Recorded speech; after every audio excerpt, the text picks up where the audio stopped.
ഓണം സീരീസിലെ രണ്ടാമത്തെ കറിയായത് ഓണസദ്യയ്ക്ക് ഒഴിച്ചുകൂടാൻ പറ്റാത്ത കൂട്ടുകറിയാണ് കേട്ടോ. ഇത് വളരെ സിമ്പിളായിട്ടും കുറഞ്ഞ ചേരുവകൾ വെച്ചിട്ട് എങ്ങനെയാണ് ഉണ്ടാക്കുന്നതെന്ന് ഞാൻ കാണിച്ചു തരാം. Hi friends, welcome back. എല്ലാ കൂട്ടുകാർക്കും ഇന്നത്തെ എൻ്റെ പുതിയ വീഡിയോയിലേക്ക് സ്വാഗതം. ഈ കൂട്ടുകറിക്ക് വേണ്ടിയിട്ട് കുറച്ച് ചേരുവകളൊക്കെ ഞാൻ എടുത്തു വെച്ചിട്ടുണ്ട്. അതിനു മുമ്പായിട്ട് ആദ്യമായിട്ട് എൻ്റെ ചാനൽ കാണുന്ന കൂട്ടുകാരൊക്കെ ഒന്ന് സബ്സ്ക്രൈബ് ചെയ്യാൻ മറക്കരുത് കേട്ടോ. അതിൻ്റെ അടുത്ത ബെല്ലൈക്കൺ ഒന്ന് എനേബിളാക്കിയാൽ ഞാനിടുന്ന എല്ലാ വീഡിയോസിൻ്റെയും നോട്ടിഫിക്കേഷൻ കിട്ടുവേ. ഇതെങ്ങനെയാണ് ഉണ്ടാക്കുന്നതെന്ന് നോക്കാം. ഇതിന് വേണ്ടിയിട്ട് ആദ്യം ഞാൻ കുറച്ച് സാധനങ്ങൾ വേവിച്ച് വെച്ചിട്ടുണ്ട്. ഇതിന് പല വേവായതുകൊണ്ട് ഒന്നിച്ച് വേവിക്കാതെ ഞാൻ സെപ്പറേറ്റാണ് വേവിച്ചെടുത്തിരിക്കുന്നത്.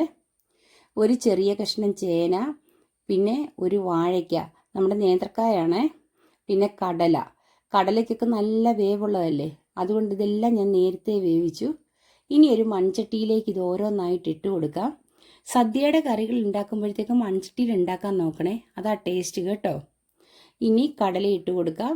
അതിനുശേഷം നമ്മൾ വേവിച്ച് വെച്ചിരിക്കുന്ന ചേന ഇങ്ങനെ ഒന്നിച്ചിടുമ്പോഴത്തേക്ക് ഇനി ബാക്കി വെന്ത് പോകത്തൊന്നുമില്ല കേട്ടോ. എല്ലാം അരപ്പ് ചേർക്കുമ്പോൾ ഒരേ വേവി കിട്ടും. പിന്നെ ആവശ്യത്തിന് ഉപ്പും ചേർത്ത് 1 സ്പൂൺ കാശ്മീരി ചില്ലി പൗഡറും 1/2 സ്പൂൺ മഞ്ഞൾപ്പൊടിയും പിന്നെ 1/4 ടീസ്പൂൺ കുരുമുളകും ചേർത്ത് കൊടുക്കുന്നുണ്ട്. അതിനുശേഷം ആവശ്യത്തിന് വെള്ളം ഒഴിച്ചു കൊടുക്കാം. വെള്ളം ഒഴിച്ചു കൊടുത്ത് നല്ലോണം ഒന്ന് മിക്സ് ചെയ്ത് കൊടുക്കണം. ഇനി ഫ്ലെയിം കത്തിച്ചൊന്ന് വേവിച്ചാൽ മതി. അത് അവിടെ ഇരുന്ന് വെന്ത് വരട്ടെ. ഈ സമയത്ത് നമുക്ക് വേണേൽ കുറച്ച് കറിവേപ്പിലയും കൂടെ ചേർക്കാവേ. ഇനി ഒന്ന് അടച്ചു വെക്കാം. ഒരു 15 മിനിറ്റ് അവിടെ ഇരിക്കട്ടെ. ആ സമയത്ത് ഇതിന് വേണ്ടിയിട്ടുള്ള കൂട്ട് നമുക്ക് തയ്യാറാക്കാവേ. ഞാൻ ഒരു മുറി തേങ്ങ ചിരവി എടുത്തിട്ടുണ്ട്, 2-3 വെളുത്തുള്ളി ഇട്ടിട്ടുണ്ട്, പിന്നെ ചെറിയ ഉള്ളി 2-3 എണ്ണം, 2 പച്ചമുളക്, എരിയുള്ള പച്ചമുളകാണ്, പിന്നെ 1/2 ടീസ്പൂൺ ചെറിയ ജീരകം, ഇത്രയും ചേർക്കുന്നുള്ളൂ. ഇനി അത് നല്ല ഫൈനായിട്ട് അരച്ച് മാറ്റി വയ്ക്കാവേ. ഫൈൻ എന്ന് പറയുമ്പോൾ നമ്മൾ സാധാരണ കറിക്കൊക്കെ അരയ്ക്കുന്നത് പോലെ വേണ്ട, തരിതരിപ്പായിട്ട് മതിയേ. ഈ സമയത്ത് ഞാൻ ഒരു മുറി തേങ്ങ ചിരവി എടുത്തിട്ടുണ്ട്. ഇത് നമുക്ക് ഈ കൂട്ടുകറിക്ക് വേണ്ടിയിട്ടൊന്ന് വറുത്തിടണേ. തേങ്ങ വറുക്കുന്നതിൻ്റെ കൂടെ ഞാനൊരു 2-3 വറ്റൽമുളകും ചേർത്തിട്ടുണ്ട്, പിന്നെ ഒരു തണ്ട് കറിവേപ്പിലയും. ഇനി നല്ല ബ്രൗൺ കളറാവട്ടെ, അതുവരെ നമുക്ക് ചെറിയ തീയിലിട്ടൊന്ന് മൂപ്പിച്ചെടുക്കാം. ഈ സമയത്ത് നമ്മുടെ കായൊക്കെ വെന്തോന്നൊന്ന് നോക്കാം. ഇപ്പോൾ 15 മിനിറ്റ് കഴിഞ്ഞിട്ടുണ്ട്. ഞാൻ തുറന്ന് നോക്കുമ്പോൾ നല്ലോണം സെറ്റായി കിട്ടിയിട്ടുണ്ട് കേട്ടോ. ഉടഞ്ഞൊന്നും പോയിട്ടില്ല, നമ്മുടെ കറക്റ്റ് പാകത്തിനായിട്ടുണ്ട്. ഇനി നമ്മൾ അരച്ചു വെച്ചിരിക്കുന്ന തേങ്ങ ഇതിലേക്ക് ഒഴിച്ചു കൊടുക്കണേ. നല്ല ടേസ്റ്റുള്ളൊരു കൂട്ടുകറിയായത്. ഓണസദ്യയൊക്കെ വെക്കുമ്പോഴത്തേക്ക് ഇതൊന്ന് ട്രൈ ചെയ്ത് നോക്കണം. ഓണത്തിന് വേണ്ടിയിട്ടുള്ള റെസിപ്പികളാണ് ഞാൻ ഇടുന്നത് കേട്ടോ. ഇപ്പം നമ്മുടെ തേങ്ങ മൂത്ത് വന്നിട്ടുണ്ട്. ഇത് കുറച്ചുകൂടി ഒന്ന് കളറൊക്കെ ചേഞ്ച് ആവട്ടെ, അപ്പോഴത്തേക്ക് നമുക്കെടുത്ത് മാറ്റി വെക്കാം. കൂട്ടുകറി ഉണ്ടാക്കുമ്പോൾ ഇങ്ങനെ തേങ്ങ വറുത്തെടുക്കുന്നത് നല്ലൊരു ടേസ്റ്റ് കിട്ടാൻ വേണ്ടിയാണ്. നല്ല മൂത്താൽ മാത്രമേ ഉള്ളൂ. ഒന്ന് കരികരാ നമുക്ക് ആ കറി എടുക്കുമ്പോഴത്തേക്ക് കടിക്കുമ്പോഴത്തേക്കൊരു പ്രത്യേക രുചിയാണ്. പിന്നെ ആ മുളകൊക്കെ നന്നായിട്ട് മൂത്തത് കടിച്ചു കൂട്ടാനും നല്ലതാണ്. ഇനിയിപ്പം നമ്മുടെ കായുടെയൊക്കെ കൂട്ടിലേക്ക് അരച്ച് വെച്ചിരിക്കുന്ന അരപ്പ് ചേർത്ത് കൊടുക്കാം. ഞാൻ കുറച്ച് തരിതരിപ്പായിട്ട് അരച്ചിരിക്കുന്നത് കേട്ടോ, ഒരുപാട് ഫൈൻ ആവണ്ടേ. ഇനിയിപ്പം നല്ലോണം ഇത് ഇളക്കി കൊടുക്കാം. ഇളക്കി കൊടുത്ത് ഒന്നുകൂടി അടച്ചു വെച്ച് വേവിക്കാം. അപ്പോഴത്തേക്ക് നല്ല തിളയൊക്കെ ഒന്ന് സെറ്റാവും. പിന്നെ അരപ്പിലേക്ക് ഈ തേങ്ങയുടെ പാലൊക്കെ ഒന്ന് പിടിച്ചു വരട്ടെ, എന്നാൽ മാത്രമേ കറി നമ്മൾ ഉദ്ദേശിക്കുന്ന രീതിയിൽ കിട്ടത്തുള്ളേ. ഇപ്പം ഞാൻ നല്ലോണം ഇളക്കി കൊടുത്തിട്ടുണ്ട്. ഇനി ആവശ്യത്തിന് ഉപ്പുണ്ടോയെന്നൊന്ന് നോക്കിക്കോണം കേട്ടോ. ഉപ്പില്ലെങ്കിൽ നിങ്ങളൊന്ന് ഇട്ട് കൊടുക്കണേ. പിന്നെ കുറച്ച് ശർക്കര ചേർത്ത് കൊടുക്കുന്നുണ്ട്. ശർക്കര നമുക്ക് ആ കറിക്ക് കടുപ്പമില്ലാതിരിക്കാനാ. ഓണസദ്യക്ക് ഉണ്ടാക്കുന്ന കറികൾക്കൊന്നും വലിയ കടുപ്പമില്ല. ഒത്തിരി എരിവും ഒത്തിരി പുളിയും ഒത്തിരി ഇതായി പോയി കഴിഞ്ഞാൽ നമുക്ക് അത് കഴിക്കുമ്പോൾ തന്നെ ഒരു ടേസ്റ്റ് ഉണ്ടാവില്ല. അതിന് വേണ്ടിയിട്ട് ആ ഉപ്പും എരിവും ഒക്കെ ഒന്ന് ബാലൻസ് ചെയ്യാൻ വേണ്ടിയിട്ടാണ് കുറച്ച് ശർക്കര ചേർത്ത് കൊടുത്തത്. ഇപ്പം നമ്മുടെ കറി പാകമായിട്ടുണ്ട്. ഇനി ആ വറുത്ത് വെച്ചിരിക്കുന്ന തേങ്ങയും കൂടെ ചേർത്ത് വെച്ചാൽ മതി.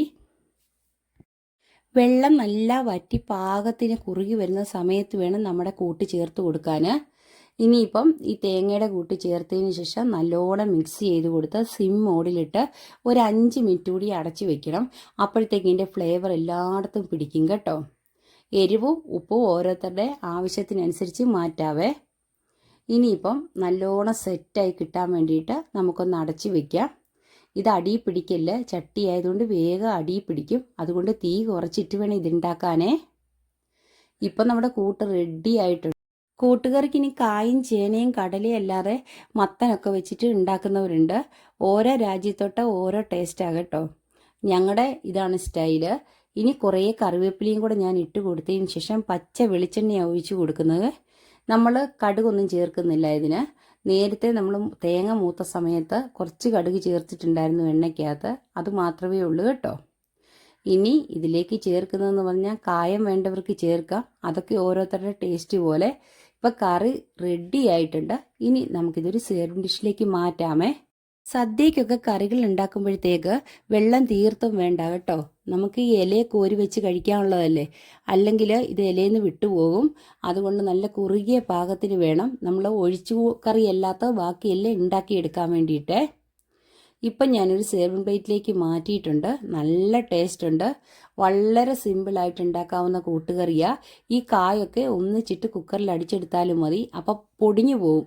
അതുകൊണ്ടാണ് ഞാനിത് സെപ്പറേറ്റ് വേവിച്ചെടുത്ത. കടലയ്ക്കൊക്കെ വേവ് കൂടുതലല്ലേ, അതുകൊണ്ടാണ്. പിന്നെ വാഴയ്ക്ക എടുക്കുമ്പോൾ നേത്രക്ക തന്നെ എടുക്കണം, ചെറിയ കായ എടുക്കരുത് കേട്ടോ. അങ്ങനെ അടിപൊളി ടേസ്റ്റിയുള്ള നമ്മുടെ കൂട്ടുകറി ഇവിടെ റെഡി ആയിട്ടുണ്ടേ. എല്ലാവരും സദ്യയൊക്കെ ഉണ്ടാക്കുമ്പോൾ ഇതൊന്ന് ട്രൈ ചെയ്ത് നോക്കണം. ഞാനിനി ഓണത്തിനുള്ള എല്ലാ റെസിപ്പികളും അപ്ലോഡ് ചെയ്യുന്നതായിരിക്കുമേ. ഈ പ്രാവശ്യം കൂട്ടുകാരൊക്കെ ഇതുപോലെ ഒന്ന് ട്രൈ ചെയ്ത് നോക്കണേ. എന്നിട്ട് നിങ്ങളുടെ വിലയേറിയ ഫീഡ്ബാക്കൊക്കെ അറിയിക്കണം കേട്ടോ. നല്ല ടേസ്റ്റിയും അതുപോലെ തന്നെ കഴിച്ചുകൊണ്ടിരിക്കാൻ പറ്റുന്ന ഒരു കൂട്ടുകറിയുടെ റെസിപ്പിയാണ് ഞാൻ നിങ്ങളുമായിട്ട് ഷെയർ ചെയ്തത്. എല്ലാ കൂട്ടുകാർക്കും ഇഷ്ടപ്പെട്ടോ?